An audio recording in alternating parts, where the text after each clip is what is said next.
अगर आप अपने किसी सपने को पूरा करना चाहते हैं तो उसे पूरा करने की दिशा में लगातार प्रयास करते रहें।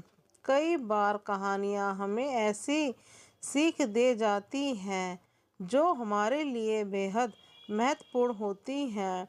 जैसे अगर आप अपने किसी सपने को पूरा करना चाहते हैं तो उसे पूरा करने की दिशा में लगातार प्रयास करते रहें, चाहे कितनी भी मुश्किलें क्यों ना आए, प्रयास करना ना छोड़ें। आज की कहानी भी इसी पर आधारित है, तो चलिए पढ़ते हैं आज की ये प्रेरणादायक कहानी। एक शहर में एक परिश्रमी, ईमानदार और सदाचारी लड़का रहता था। वह अपने माता पिता, भाई बहन, मित्र, रिश्तेदार से बहुत ज़्यादा प्यार करता था। वह सभी की सहायता के लिए हमेशा तैयार रहता था। इसी के चलते सभी उसका बहुत सम्मान करते थे। लेकिन फिर भी जिस सामने को वो पूरा करना चाहता था, उसकी सफलता से वो कोसों दूर था। हालांकि ये एक रात लगातार मेहनत करता था, लेकिन वो सफल नहीं हो पा रहा था। उसका पूरा जीवन ऐसे ही निकल गया था। मृत्यु के बाद उसे स्वर्ग प्राप्त हुआ था, क्योंकि उसने काफ़ी सुकर्म किए थे।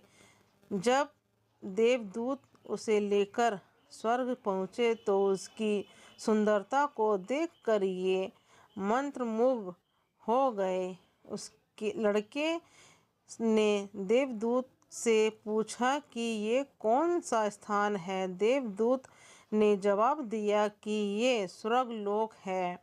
तुमने अच्छे कर्म किए थे, ऐसे में तुम स्वर्ग प्राप्त हुआ है। ये सुनकर ये बेहद खुश हुआ। देवदूत ने उसे उसका स्वर्ग का घर दिखाया। उसका घर बेहद आलीशान था। उसने इतना अच्छा घर कभी नहीं देखा था। जब वो घर के अंदर गया तो उसे देवदूत ने एक एक कर सभी कक्ष दिखाए। सभी कमरे बेहद खूबसूरत थे। आखिरी में देवदूत उसे एक कक्ष में लेकर गए जिसका नाम सप्त कक्षा था। जब वह अंदर पहुंचा तो वह बहुत चीज़ों के छोटे छोटे प्रतिरूप रखे हुए थे। ये वही सब था जिसे पाने के लिए लड़के ने अपनी पूरी जिंदगी मेहनत की थी। लेकिन ये उन सभी को हासिल नहीं कर पाया था। उसने सोचा कि ये सब तो उसने धरती लोक पर देखा था, लेकिन उसे ये सब नहीं मिला। तो अब उसकी मृत्यु के बाद ये सब यहाँ क्यों है?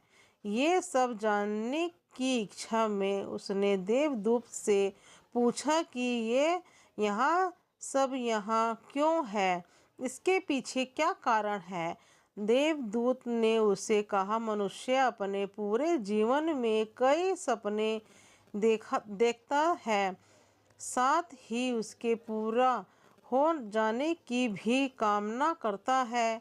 लेकिन व्यक्ति कुछ ही सपनों के लिए गंभीरता से प्रयास करता है, लेकिन कई बार असफलता प्रति से वो हताश हो जाता है। कई बार नित्य की भी कमी हो जाती है। उसके कई अधूरे सपने इस कक्ष में प्रतिरूप के रूप में रखे हुए हैं। अगर तुमने आखिरी समय तक हार ना मानी होती तो उसे अपने जीवन में प्राप्त कर चुके होते। उसे अपनी गलती समझ आ गई थी, लेकिन वह अब कुछ नहीं कर सकता था। इस कहानी से हमें क्या सीख मिली दोस्तों, कमेंट बॉक्स में ज़रूर बताएं।